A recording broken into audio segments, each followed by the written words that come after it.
I'm Julia, and this is how I accidentally became a successful musician.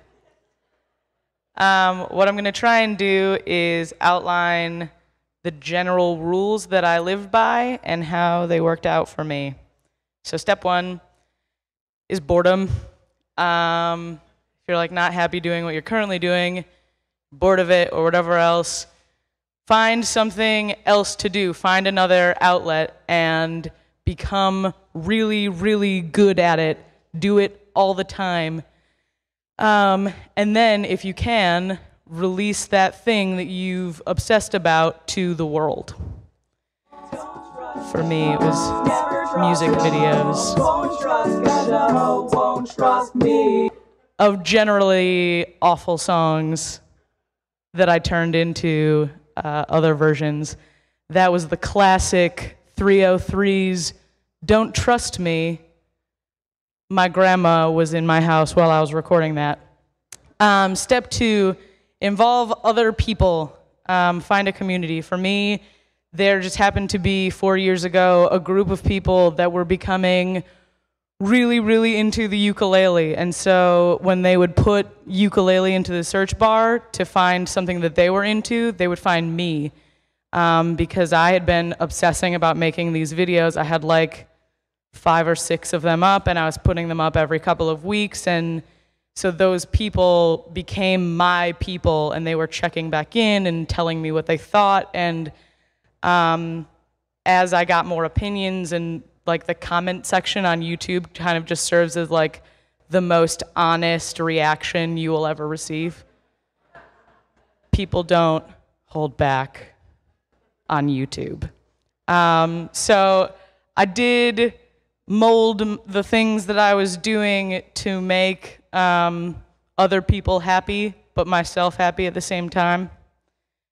And then, like, as long as you're doing something that you like and you are like taking other human beings into consideration while you're doing it, you just sit and wait for that like big break. And I put that in quotes because it's not really big. It's never really like big. You don't just like have one thing and say, my life is different now. Because that's not going to happen. It's going to be like a lot of little things. A big part of discovering whether or not you've had a break is reading your emails, making yourself available and making sure that people can let you know that you have a big break coming up. And then picking and choosing which of those emails and offers are going to be okay for you. One of the first things that I was offered, it was like a couple months into doing videos, was the Bushman World Ukulele Competition. And it came to me in the most professional form, a YouTube message that said, hey, we're doing a contest. If you win, you get a free ukulele. And because I had already been obsessing about this whole video ukulele thing, like this was so perfect for me.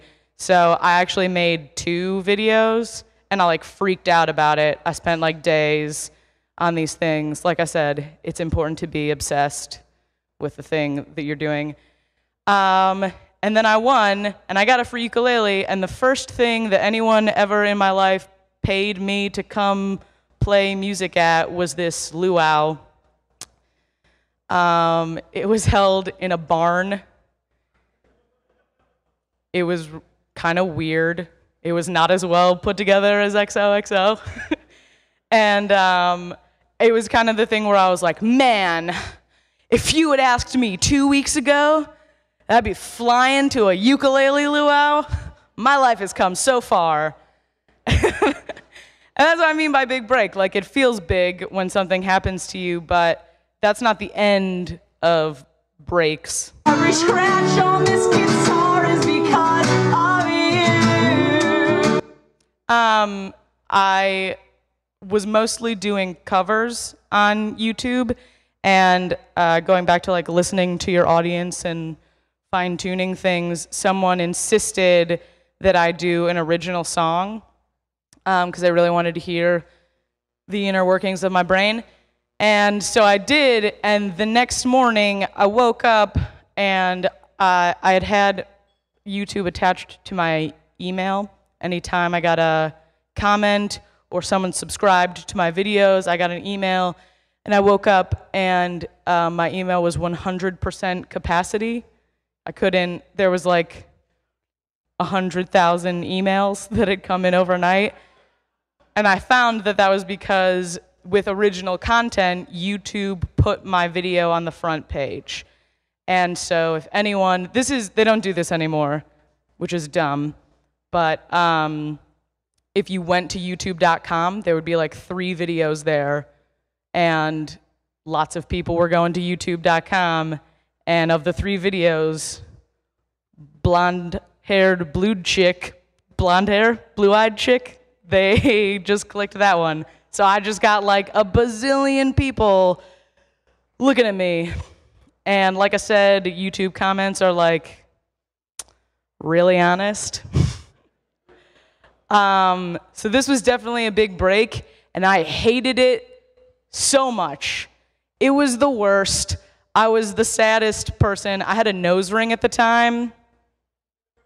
YouTube didn't like that. No.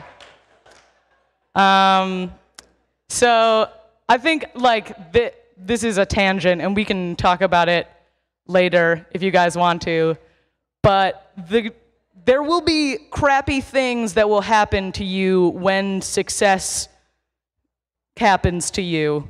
There will always be a downside, but that doesn't mean that the upside isn't worth it. Because the next huge thing to happen to me was opening for Ben Folds.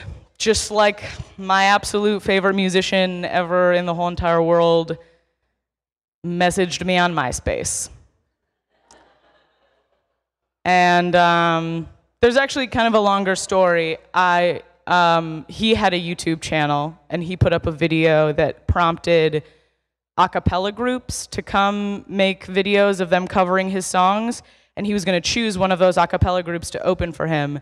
And so I made a video of his song Gone and prompted it by saying like, I am not a group and I am clearly not a cappella, but I really want to open for you, so here's my video.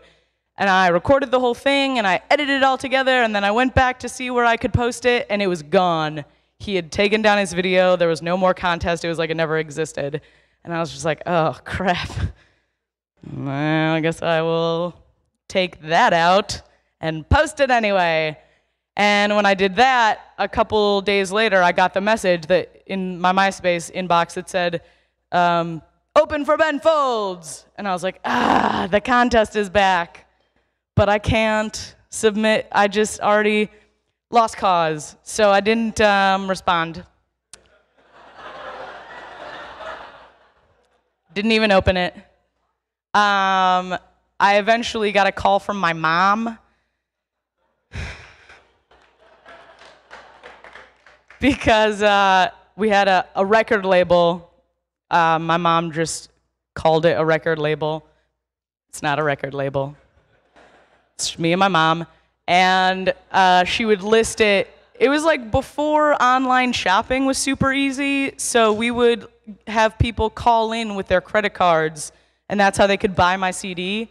So we had the record label line. It was just my parents' landline number, and I guess Ben Folds' manager called and was like, Julia is ignoring Ben.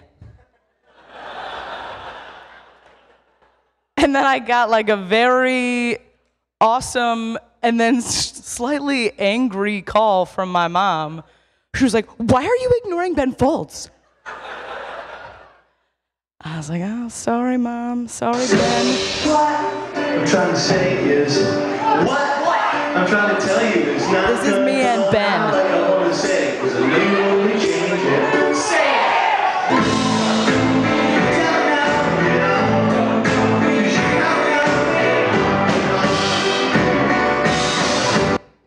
Yeah. It was cool. And after that happened, I decided that I really wanted to record a better CD than the one I had, because I was starting to get known for all of these like multi-layer videos with harmonies and stuff, and the only CD I had was just me alone in a room with a guitar. So I didn't even have a ukulele on it, and I was like, oh, this need to fix that. So with zero money, I didn't know what to do. And luckily for me, I was at college with a bunch of people that were willing to help, and musicians, and a guy with a barn that used to be a brewery, and a couple microphones. And that's how I made an album that, in my opinion, is like kind of really bad. But because I had built this like really loyal fan base and I felt so connected to all of my fans, they liked it anyway. And I think that that's something really important that I'm trying to drive home here is you don't have to be perfect, you don't have to be putting out the most polished things, you just have to work with what you have, even if it's zero money and just some nice people that want to help you, it can still work out. It's still gonna be all right. Another big break that I think I am talking about mostly because it did nothing. It's one of those things where I thought, like, this is gonna be huge and my life will forever be crazy, and nothing happened from it. It was this like huge deal that some slick talking person was like, hey, this is gonna make you a star, kid, and I believed him. And I went to San Francisco and participated in YouTube Live. They wanted to put famous people and YouTube people in the same room and have them all perform and be like, see, they're all alike, but we're not alike. We are not alike at all. Katy Perry was there, and she had like a band of drag queens in full makeup, and I was there in a cardigan. It was so dumb. But also, I just really wanted to point out that that's MC Hammer. And we have the same hat.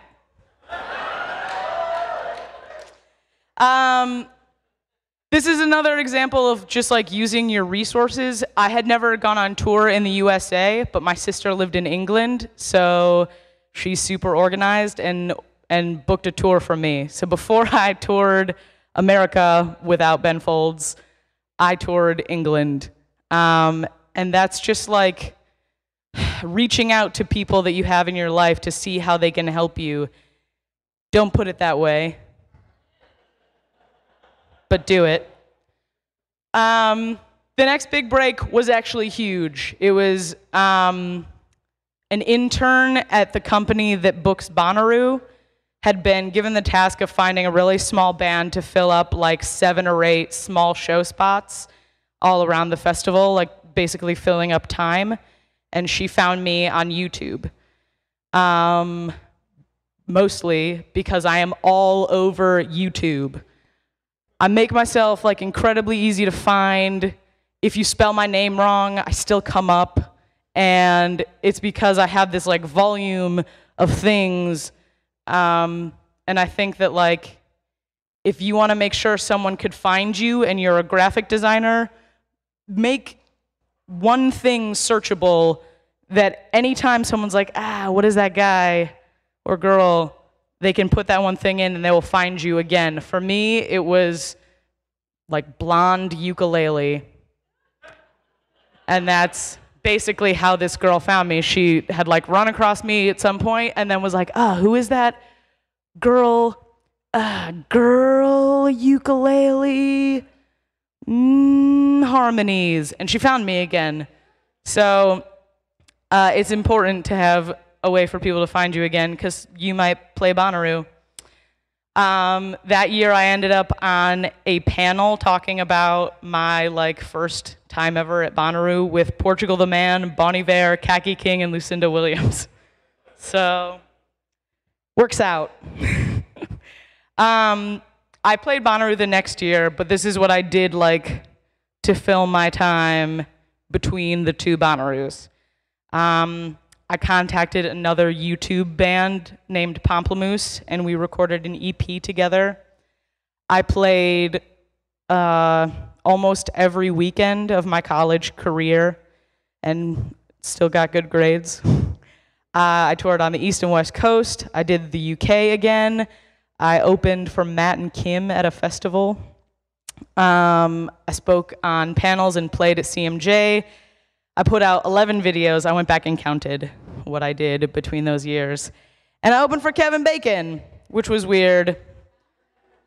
Didn't know it was Kevin Bacon. They were like, you'll be opening for the Bacon Brothers. And I was like, cool.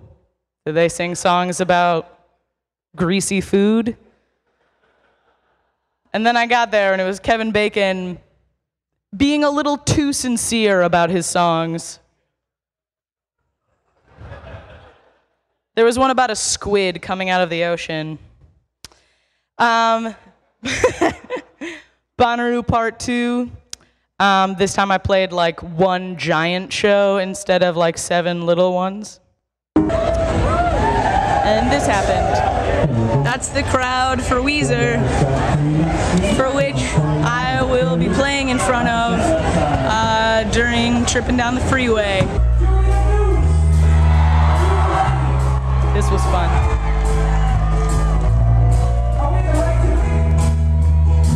Tripping down the freeway.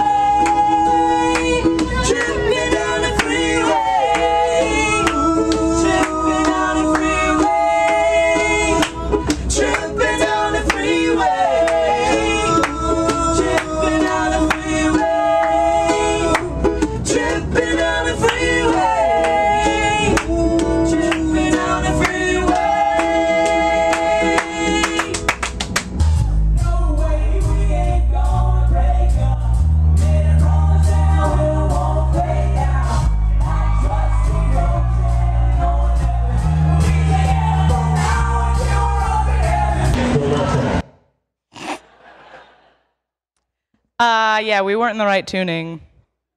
It was their fault. But that happened because when I found out that Weezer was coming to play at Bonnaroo, I had a video of me covering one of their songs, and I tweeted it at them.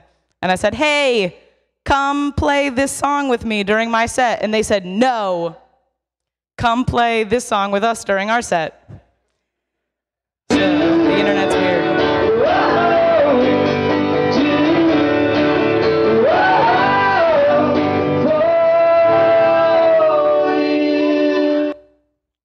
Ben Queller is also one of my favorite musicians. And he found me because I made a video with all of my fans in it where I had them lip sync to a song. And in one of the particularly awesome submissions, this huge dude with great dance moves had a Ben Queller poster in the background. And somebody must have sent it to Ben being like, hey, your fans like Julia Nunes too. And he was like, oh, well, I'm going on tour. I'm gonna bring her. That was 24 shows. That was a lot of shows. The next thing to happen was recording Settle Down. I told you guys that I didn't really like the quality of that I Wrote These album. And so I wanted to re-record some of them to like bring the caliber up. And then I had like an entire album's worth of other new songs. So that's how I ended up with an 18-song album. And basically working with Zach was kind of, my producer Zach, was a serendipitous meeting. This is kind of a long story. I got approached to be in a pilot for a Fox show, and they wanted me to play myself and be like the musician at a wedding. And the song they wanted to use, I didn't have a good recording of, but they wanted it like tomorrow. So I reached out to all of my friends to see if anyone had any recording equipment to do anything for me. And they sent me to Zach, and we did that one song together. And he said, this is fun, we should do more. And I was like, hey, how about 17 more? And I think that that's the kind of stuff where like you don't really know when the person that you want to work with is going to come along, but being open to those experiences so far is I've good. made 3 albums, and I'm ready to make a new one. I have 12 new songs, and I'm re-recording some old ones so that I can have more recent recordings of the way I play them now on stage. That's Zach. normally I would record the album and incur a fun amount of debt, and then I would try to make that money back by selling the album. But now we have this awesome platform called Kickstarter, and I can basically pre-sell the album and offer up a bunch of stuff that I would never sell on my regular website, with the added bonus of you guys knowing exactly where your money is going. It is going directly into the studio. And we can turn off the lights, the sun's coming up, no dreams tonight to interrupt. Turn off the alarm before it sounds. Get out of bed without putting your head down, down. Let's talk about rewards and stuff I will be offering. So, I'm trying to make you guys think I'm really attractive, so that's why I stopped it there. Sorry I didn't introduce this video. This is my first PowerPoint. Did you know that? This is, oh, thank you. This is the Kickstarter video that I made to fund that 18-song album. And I think Kickstarter is a really important thing to talk about because there are two ways to use it. You can use it like a fundraiser where you just ask for people's money, or you can use it more like a bake sale where you offer them things, metaphorical cookies, for their money. And that's how I did it, and I think that my approach to it in offering things that I would want from my favorite musician is why I ended up making $78,888. No, don't play yet. And the story about me became not only like, she does YouTube videos, she's toured with Ben Folds and blah, blah, blah, but also that my fans love me so friggin' much that they gave me like $80,000. Like, that became a thing that people talked about. And I honestly think that because of Kickstarter and the story that happened because of it, I think that's why Conan noticed me. And with my album coming out in February, they asked me to play Conan O'Brien right before the release of the album. Oh, is it gonna play? Play. Play. Play. Yes? Nope. Yes!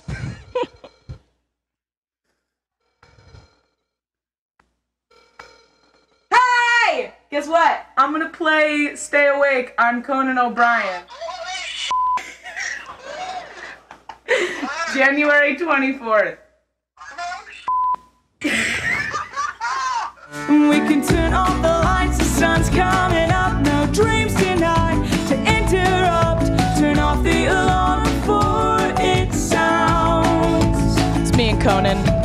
Get out of bed without putting your head down, down, down, down.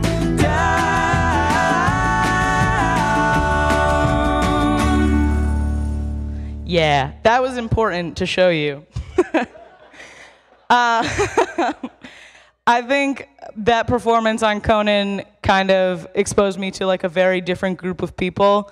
I'm super used to like performing in front of a group of like 50 kids that like really, really love me, and performing on Conan for like just his audience of 500 people who have no idea who I am, and then the millions that watched it that night.